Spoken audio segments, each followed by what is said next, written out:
நல்லது பண்றதுக்கு அரசியலுக்கு வாங்கடா, கொள்ளை அடிக்கிறது கொலை பண்றதுக்கு அரசியலுக்கு. ஸ்டெப் ஸ்டோன்ஸ் வழங்கும் aero square premium flats Parandur புதிய ஏர்போர்ட் அருகில். விட்டா பறந்துடுங்க. நாம் அந்த காலத்தில் வந்திருக்கலாமே, விட்டுட்டோமே அப்படின்ற எண்ணம் இருக்க தான் செய்யும். விஜய் வந்து சிஎம் ஆகக்கூடாது, பவருக்கு வரக்கூடாது, அதை தடுக்கிறதுக்கு வந்து ரஜினி அங்கே போயிருக்காங்க அப்படின்னு சொல்லி விமர்சனங்கள் வெளியே வருது. அப்படி பேசுகிற ஒரு தரங்கெட்ட ஆள் ரஜினிகாந்த் இல்லை. பொறாமைகள் இருக்காம ஒன்றும் பெரிய முற்றம் துறந்த முனிவர்கள் அல்ல. முனிவராக தான் வாழ்ந்துகிட்டு இருக்காரு, இமயமலைக்கெல்லாம் போறாரு. அப்பேற்பட்ட மனுஷன்ட்டு பொறாம இருக்குமா? சும்மா மக்களை ஏமாத்துறதுக்கு இமயமலைக்கு போகிறேன் அப்படின்னு போகலாம். உங்க சந்திப்புக்கு அப்புறம் தான் இந்த அதிமுக திமுக இந்த கூட்டணின்ற பேச்சே வந்து அடிபடுது ஊடகத்துல. குடும்பமான வரையில் விஜய் வராமல் இருப்பதற்கு பல பேர் சதித்திட்டம் தீட்டினாங்க. ஆனால் எல்லாம் மீறி மக்கள் சக்தி அவரை வெற்றி பெற வச்சிருச்சு. சி ஜோசப் விஜய் எனும் நான். ரெண்டு கட்சியும் கூட்டணி சேர்ந்து ஒரு ஆட்சி அமைக்கும் அப்படின்ற விஷயம் உண்மையாக தான் நடந்துச்சு. அவரு ஒரு ஈவினிங் பேசுறாரு, காலைல இவரு பிரஸ் மீட் கொடுக்குறாரு. எங்கேயோ ஒரு இடத்துல இடிக்கிற மாதிரி இருக்கு. நாங்கள் மொத்தம் எல்லாரும் சேர்ந்து ஒரு சதித்திட்டம் தீட்டியிருக்காங்க. அது திருமாவளவன் ஆமா அந்த பேச்சு நடந்துச்சு அப்படின்னு சொல்றாரு. திமுக தரப்புல இருந்து நடக்கவே இல்லைன்றாங்க. இதுல எப்படி சார், எப்படி நம்ம எடுத்துக்கிறது? இவரும் போய் சொல்றாரு, அவரும் போய் சொல்றாரு. உண்மையை ரெண்டு பேரும் இன்னும் யாரும் சரியா சொல்லலை. உண்மை என்பது ஒன்று தான். பல மாதிரி சொன்னா பல பொய்கள் அதில் நிறைஞ்சிருக்குன்னு அர்த்தம். அது தங்களை காப்பாற்றிக்குவதுக்காக மக்கள் வந்து ஒரு புனிதமான ஆட்சி இருக்கணுன்றதுக்காக உங்களை போட்டாங்க, உங்களுக்கு ஓட்டு போட்டு கொண்டாந்துருக்காங்க. மக்கள் எண்ணத்தினுடைய படி உங்களை வந்து ஒதுக்கிட்டாங்க. ஒதுக்குனவங்க வேறு பேக்டோர் வழியாக உள்ளே வர்றதை நீங்கள் ஏற்றுக்கொண்டால் மக்களுடைய எண்ணங்களுக்கு முரணாக போறீங்கன்னு ஆகிடும். விஜய் வந்ததுக்கு காரணம் என்னன்னா, பிஜேபி வந்துட்டா என்ன பண்றது, அவன் இது ஆளுநர் ஆட்சி வந்துட்டா பிஜேபி வந்து கண்டதை நிறைவேற்றணும். அதனால பிஜேபியை தடுக்கணுன்றத ஒரு காரணத்துக்காக எல்லாரும் சப்போர்ட் பண்ணி விஜயை கொண்டு வந்துட்டாங்க. ஓடி விளையாடு ஓய்ந்திருக்கலாகாது. அதுக்கு தான் சூப்பர் சரவணா ஸ்டோர்ஸ்ல சம்மருக்கு ஆடைகள் வாங்கும் போது அவுட்டோர் கேம்ஸ் ஃப்ரீ. ஓடு ஆடு விளையாடு.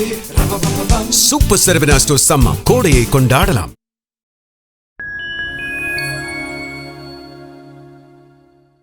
ஃபைன் டைம் நேயர்களுக்கு வணக்கம். இன்று நம்மோடு இணைந்திருப்பவர் அதிமுக நிறுவன தலைவர்களில் ஒருவரான திரு திருச்சி சவுந்தரராஜன் அவர்கள். வணக்கம் ஐயா. வணக்கம். வணக்கம். நடிகர் திரு ரஜினிகாந்த் அவர்கள் ஒரு பிரஸ் மீட் ஒன்று வச்சிருந்தாரு. அவரை சுற்றி பல்வேறு ஒரு விமர்சனங்கள் வந்துகிட்டே இருந்துச்சு. ஏன்னா விஜயை எதிர்த்து இவர் ஒரு அரசியல் பண்றாரா அப்படின்ற விமர்சனம் வந்துகிட்டே இருந்துச்சு. அதுக்கு எல்லாமே முற்றுப்புள்ளி வைக்கிற துணியில நேற்று ஒரு விஷயம் பேசியிருக்காரு. அவர் ஜெயிச்சதுல சந்தோஷம் தான், ஒரு அதிர்ச்சி கலந்த ஒரு சந்தோஷம் இருக்கு எனக்கு அப்படின்னு சொல்லியிருந்தாரு. ஒரு உண்மையிலே பொறாம இருக்கும்னு நினைக்கிறீங்களா? நீங்க எப்படி பாக்குறீங்க இதை? இது வந்து இயற்கை, மனித இயற்கை. நாம் அந்த காலத்தில் வந்திருக்கலாமே, விட்டுட்டோமே அப்படின்ற எண்ணம் இருக்க தான் செய்யும். அதை அவர் இதை பராமரிக்கலன்னா அப்புறம் ஒருவேளை காலம் காத்திருந்து பதில் இல்லை, சொல்லும். ஒருவேளை கமல் வந்திருந்தா பொறாமை வந்திருந்தா கூட இருக்கும் அப்படின்னா அந்த உணர்வு அவர்கிட்ட இருக்க தான் செய்யும். பொறாமைகள் இருக்காமல் அவங்க ஒன்றும் பெரிய முற்றம் துறந்த முனிவர்கள் அல்ல. அதனால் இயற்கை சாதாரண மனிதர்கள் பெரிய இடத்துக்கு போயிட்டாங்க. அதனால் வந்து அதை சொல்லிட்டு இருக்கேன். நீங்கள் முற்றும் துறைந்த முனிவர்கள் இல்லைன்னு சொல்லிட்டீங்க. அவர் ஒரு முனிவராக தான் வாழ்ந்துகிட்டு இருக்காரு, இமயமலைக்கெல்லாம் போறாரு. அப்பேற்பட்ட மனுஷன்ட்டு பொறாம இருக்குமா? செஞ்சிக்கோட்டைக்கு போய் வரவங்கலாம் தேசிங்கராஜன் ஆகிடுவானா? முடியாது. பின்ன எப்படி அவர் முனிவர்? குடும்ப வாழ்க்கை இல்லையா, மற்றதெல்லாம் இல்லையா? என்ன இல்லை அவர்கிட்ட? எல்லாமே இருக்கு, மறைமுகமாக என்ன இருக்கலாம் தவிர எல்லாமே இருக்குது, இல்லாமல் கிடையாது. அதனால் வந்து சும்மா மக்களை ஏமாத்துறதுக்கு இமயமலைக்கு போகிறேன் அப்படின்னு போகலாம். ஒருவேளை அவருடைய நிம்மதிக்காக கூட அங்கே போகலாம். அங்கே வேறு விதமான வசதிகள் கிடைக்கலாம், அது நமக்கு தெரியாது அங்கே என்ன நடக்குதுன்னு. அப்போனா ஒரு நடிகன்னா திரையில மட்டும் இல்லை, வாழ்க்கையிலேயே நடிகனாக தான் இருப்பான்னு நீங்கள் சொல்றீங்க. பெரும்பகுதியானவங்க அப்படி தானே, அப்படி தான் இருப்பாங்க. பெரும்பகுதியும் வாழ்க்கையில் நடிகர்களாக தான் இருப்பாங்க, அதுதான் உள்ளது. சில பேர் அதுலேருந்து வெளிவந்து மக்களாகவே இருப்பாங்க. அதில் இவர் எந்த ரகம்ன்றது நம்ம அவருடைய நடவடிக்கை வச்சு தான் பார்க்கணும். ஏன்னா இன்னைக்கு அமைச்சராக இருக்காரு ஆதவ அர்ஜுனா. அவர் தான் வந்து ஒரு 2-3 மாதத்துக்கு முன்னாடி சொல்லியிருந்தாரு, திமுகனால தான் ரஜினி அவர்கள் அரசியலுக்கு வர முடியல அப்படின்னு சொன்னவர். இன்னைக்கு வந்து முன்னாள் முதலமைச்சர் ஸ்டாலின் அவர்கள் குளத்தூர்ல தோத்தோடனே முதலா போய் சந்திச்சு ஒரு ஆறுதல் சொன்னால பாத்தீங்கன்னா இவர் தான் இருக்காரு. இது எப்படி நம்ம பாக்குறது? அவர் எதுக்காக போனாருன்னு நமக்கு தெரியாது. அவங்க சினிமா உலகத்துல அவங்க தொடர்புகள் இருக்குது. யார்? ஸ்டாலினுடைய குடும்ப தொடர்புகள் இருக்கு. என்னென்ன காரணங்கள், உள்காரணங்கள் யாருக்கு தெரியும்? எல்லாமும் தெரிஞ்சாதான் அதை சொல்ல முடியும். அதனால் இவர் போய் பார்த்தாருன்னா ஒரு பழைய நடிகர்ன்ற முறையில் அவர் போய் பார்த்துருப்பார். அதை ஏன் நம்ம பெருசுப்படுத்தணும்? இவர் பார்த்தது உலக மகா அதிசயமா? அல்லது பெரிய உலக தலைவர்களா? ஒன்றும் கிடையாது, 2 பேரும் ஒன்றும் இல்லை. ஏன்னா இது உங்க சந்திப்புக்கு அப்புறம் தான் இந்த அதிமுக திமுக அந்த கூட்டணின்ற பேச்சே வந்து அடிபடுது ஊடகத்துல.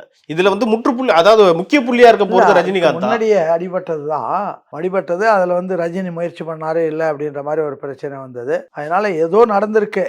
குடும்பமான வரையில் விஜய் வராமல் இருப்பதற்கு பல பேர் சதித்திட்டம் தீட்டினாங்க. ஆனால் எல்லாம் மீறி மக்கள் சக்தி அவரை வெற்றி பெற வச்சிச்சு. அவர் துணிஞ்சு வந்துட்டார். அதான் உள்ளது. ஏன்னா திருமாவளவன் கூட அதை தான் சொல்லியிருக்காரு. இந்த விஷயம், அதாவது 2 கட்சியும் கூட்டணி சேர்ந்து ஒரு ஆட்சி அமைக்கும் அப்படின்ற விஷயம் உண்மையாக தான் நடந்துச்சு அப்படின்னு சொன்னது. அவர் ஒரு ஈவினிங் பேசுறாரு, காலைல இவரு பிரஸ் மீட் கொடுக்குறாரு. எங்கேயோ ஒரு இடத்துல இடிக்கிற மாதிரி இருக்கு. எங்க நம்ம மக்கள் முன்னாடி எக்ஸ்போஸ் ஆயிருக்கும். உண்மை என்றால் ஒன்று, பொய்ன்னா 1000. பொய்க்கு 1000 இது வாய் உண்டு. உண்மையாக இருந்தால் ஒன்றா இருக்கும். ஆக எங்கே பொய் உள்ளுக்குள்ளே நிறைய பொய் இருக்குது. அது எங்கே இருந்தால் நமக்கு என்ன இருக்கு? ஆக மொத்தம் எல்லாரும் சேர்ந்து ஒரு சதித்திட்டம் தீட்டியிருக்காங்க. அது எடுபடலை. சைலண்ட்டாக அவங்கவுங்க வித்ரா பண்ணிட்டு போயிட்டாங்க, அவ்வளோதான். இதில் எனக்கு ஒரு விஷயம் தென்படுறது என்னன்னா, திருமாவளவன் ஆமாம் இந்த பேச்சு நடந்துச்சு அப்படின்னு சொல்றாரு. திமுக தரப்புலேருந்து நடக்கவே இல்லைன்றாங்க. 2 பேரும் இப்போ கூட்டணியிலையும் இருக்காங்க. இதில் எப்படி சார், எப்படி நம்ம எடுத்துக்கிறது? இதை எப்படி எடுத்துக்கிறதுனா, இதில் என்ன இருக்குது? இவரும் போய் சொல்கிறாரு, அவரும் போய் சொல்கிறாரு. உண்மையை 2 பேரும் இன்னும் யாரும் சரியாக சொல்லலை. உண்மை என்பது ஒன்று தான். எதுவாக இருந்தாலும் ஒன்று தான்.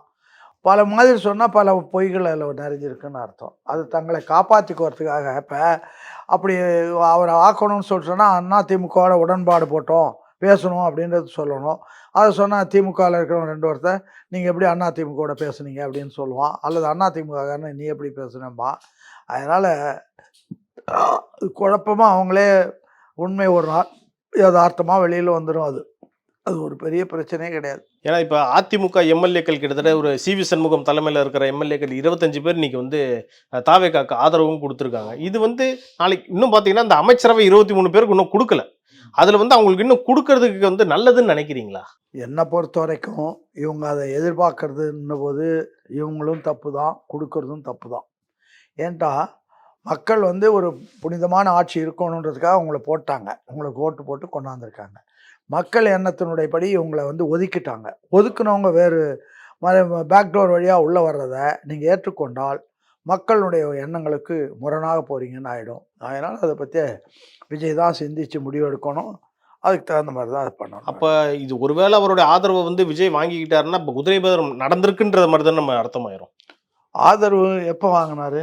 இல்லை கேட்குறேன், அவரோட ஆதரவை வந்து வாங்கிக்கிட்டா சொல்கிறேன். அவங்களாம் இப்போதைக்கு ஆதரவு இப்போ அரசியலில் வந்து அரசு அமைப்பதில் பல்வேறு காரணங்களால் நமக்கு பிடிக்காட்டியும் கூட ஆதரவு கொடுத்து தீரணும். இல்லைன்னா அதை விட மோசமான ஆள் ஒருத்தன் வந்துடுவான். விஜய் வந்ததுக்கு காரணம் என்னென்னா, பிஜேபி வந்துட்டா என்ன பண்ணுறது, அவன் இது ஆளுநர் ஆட்சி வந்துட்டா பிஜேபி வந்து கண்டதை நிறைவேற்றணும். அதனால் பிஜேபியை தடுக்கணுன்றத ஒரு காரணத்துக்காக எல்லாரும் சப்போர்ட் பண்ணி விஜயை விஜயை கொண்டு வந்துட்டாங்க. அதுதான் உண்மையை தவிர வேற அதுக்கு ஒன்றும் பெரிய காரணங்கள் கிடையாது.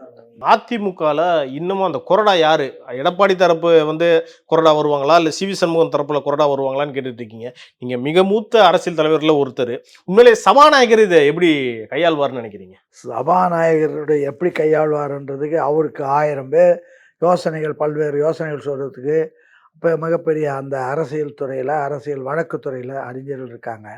அவங்க இப்படி பண்ணால் இப்படி வரும், இப்படி ஒன்றான்னு வரணும். சிலது வந்து நேச்சுரலாக சில முடிவு எடுக்கும், இயற்கையாக காலம் பதில் சொல்லுன்ற மாதிரி நிறைய முடிக்கும். அதனால் நம்ம ஜேசிடி பிரபாகரன் வந்து நமக்கு நல்ல நண்பர் தான். எங்கள் மாவட்டத்துக்காரர், இன்னும் சொல்ல போனால் திருச்சி மாவட்டத்துக்காரர். ரொம்ப நேர்மையானவர், நிதானமானவர். அவர் வந்து எப்படி கூர்ந்து அதை எடுக்கிறார் அப்படின்றத அவ்வளோ ஈஸியாக நம்ம சொல்ல முடியாது. ஒரு சும்மா லைவ் ஓவர் பண்ணி தானாக ஒரு முடிவுக்கு வரணும்னு கூட நினைக்கலாம். இவங்க என்ன பண்ணுறாங்கன்னு பார்க்கணும். அதான் இப்போ அமைச்சர் திரு ராஜ்மோகன் அவர்களை வந்து பள்ளி கல்வித்துறை அந்த இலாக்காவும் அவங்களுக்கு ஒதுக்கியிருக்காங்க. அதே மாதிரி இந்த சினிமா துறை, சினிமாட்டோகிராஃபி ஆக்ட் அந்த இலாக்காவும் அவங்களுக்கு ஒதுக்கியிருக்காங்க. இதை வந்து பல நடிகர்கள் இன்னைக்கு வந்து விமர்சனம் பண்ணிட்டு இருக்காங்கய்யா. அவருக்கு அந்த தகுதி இல்லையா? இல்லை ஏன் என்ன யோசனை என்னன்னா, இவர் சினிமா துறை சார்ந்தவர் இல்லை அப்படின்னு சொல்லியிருக்காங்க. ஆக்சுவலா இவர் வந்து 2-3 படம் கூட நடிச்சிருக்காரு. இதுக்கு முன்னாடி இருந்த அமைச்சர்கள் தான் சினிமா துறைக்கு சம்பந்தமே இல்லை. ஆமாம், அது அப்போ என்ன பண்ணாங்க இவங்க? அதனால ஏதோ வேணும்னு வாண்டனா சொல்கிறாங்களே தவிர இன்னார் தான் இந்த துறைக்கு வரணும்னு சொல்கிறதுக்கு வந்து அவங்களுக்கு எந்த விதமான இதுவும் கிடையாது. அது முதலமைச்சர் முடிவு. இந்த துறையை என்ன இதனால் இவன் முடிக்கும் என்றாயுதும் அதனை அவன் கண் விடல்ன்றதை வந்து முதலமைச்சர் எடுக்க வேண்டிய முடிவு. முதலமைச்சர் தான் இவங்களுடைய செயல்களுக்கெல்லாம் அந்த கேபினெட் முதலமைச்சர் தான் பொறுப்பு. அதனால் யாருக்கிட்ட எந்த துறையை கொடுத்தா எப்படி இருக்குன்றதை முடிவெடுக்க வேண்டிய முழு பொறுப்பு முதலமைச்சருக்கு உண்டு.